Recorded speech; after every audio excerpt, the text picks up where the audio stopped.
द्वारका में सत्राजित नाम का एक भोजवंशी राजा रहता था, जिसका नाम सत्राजित था।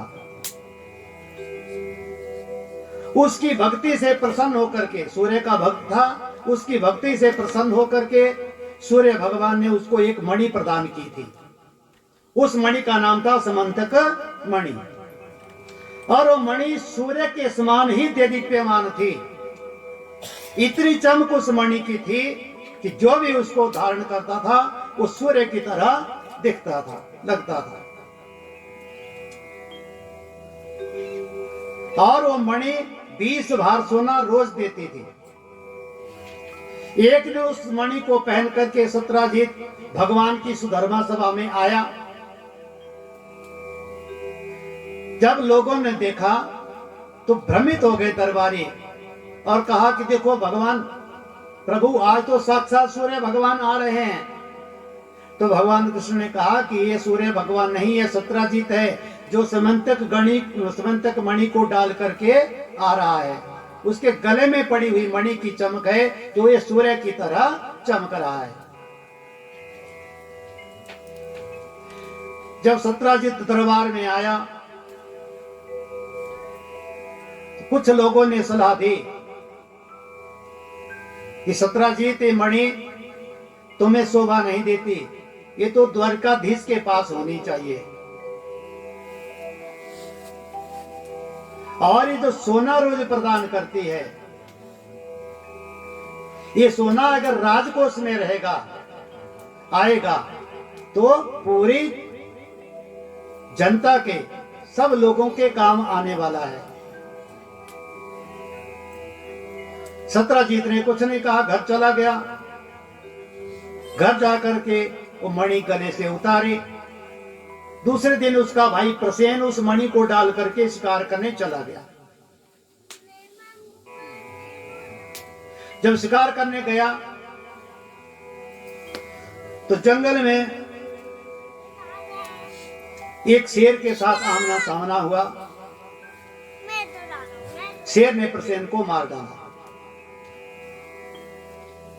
और मणि अपने मुंह में दबाकर वहां से जाने लगा। इतनी देर में जामवंत जी वहां आए। उन्होंने शेर के मुंह में वो प्रकाश देखा, शेर पर हमला किया, शेर को मार डाला और मणि ले ली। मणि को लेकर के अपनी गुफा में गए जामवंत जी, और अपनी बेटी को मणि दे दी खेलने के लिए। जब प्रसेन वापस नहीं लौटा तो सारी द्वारका में यह खबर फैल गई, कान ही कान में, कि हो ना हो द्वारकाधीश ने प्रसेन का वध करवा दिया है। क्योंकि प्रसेन उस मणि को डाल करके जंगल गया था और उस मणि पर द्वारकाधीश की नजर थी, जबकि भगवान ने कभी नहीं कहा कि मुझे मणि चाहिए।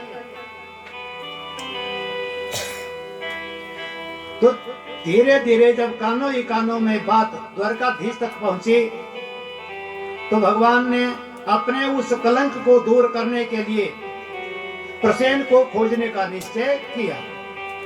प्रसेन को खोजने जंगल में गए तो देखा एक स्थान पर प्रसेन का मृत शरीर पड़ा है, लेकिन मणि वहां नहीं है। शेर के पंजों के निशानों का पीछा करते हुए जामवंत की गुफा तक पहुंचे।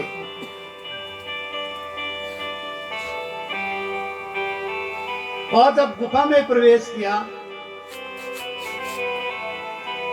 क्योंकि आगे देखा तो शेर मरा पड़ा है। शेर के मरने के बाद जामवंत के पैरों के निशानों का पीछा करते हुए गुफा तक पहुंचे। गुफा के अंदर प्रवेश किया तो देखा कि लड़की मणि के साथ खेल रही है। जैसे ही भगवान ने मणि लेने की कोशिश की, चिल्ला उठे। एकदम जामवंत जी बाहर आए और भगवान पर हमला कर दिया। दोनों के बीच में द्वंद्व युद्ध शुरू हो गया और यह द्वंद्व युद्ध पूरे 27 दिनों तक चलता रहा। 27 दिन के युद्ध में 27वें दिन भगवान जामवंत की छाती पर बैठ गए और इतने मुक्के जामवंत को मारे कि उसकी नस नस ढीली हो गई।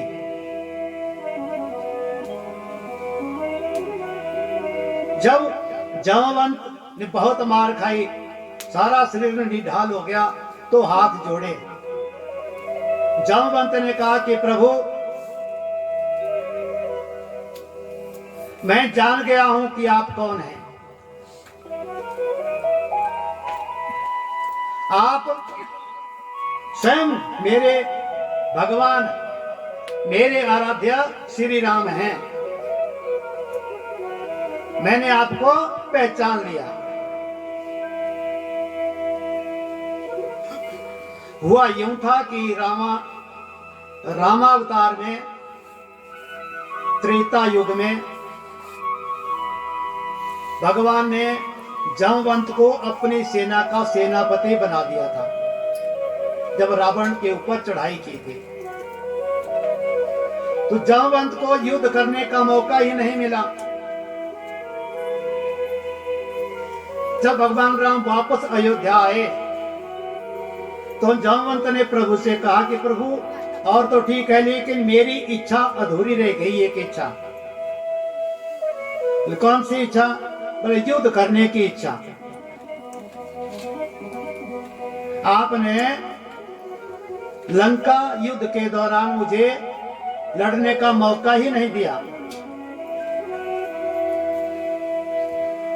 तो मेरी तो ऐसी इच्छा होती है कि मैं आपसे युद्ध करूं। तो भगवान ने कहा कि देखो जामवंत, मैं इस समय मर्यादा पुरुषोत्तम के अवतार में हूं। स्वामी और सेवक की लड़ाई हो, ये मर्यादा के विरुद्ध है। लेकिन तुम्हारी अगर ये इच्छा है तो मैं तुम्हारी ये इच्छा त्रेता युग में जब मैं कृष्ण बन के आऊंगा तो पूरी करूंगा। तो जामवंत जी पहचान गए, प्रभु को प्रणाम किया, उनसे क्षमा मांगी और कहा कि प्रभु आप अपने आने का प्रयोजन बताइए। तो भगवान श्री कृष्ण ने कहा कि मेरे ऊपर इस सुमंतक मणि को चुराने का आरोप लगा है, झूठा आरोप लगा है। इस कलंक को मिटाने के लिए मैं इस मणि की खोज में आया हूं। मैं चाहता हूं एक ही मणि मुझे दे दे। जामवंत ने कहा कि प्रभु, मणि तो मैंने अपनी बेटी को दे दी है, अब बेटी को दी हुई चीज कैसे वापस लूं?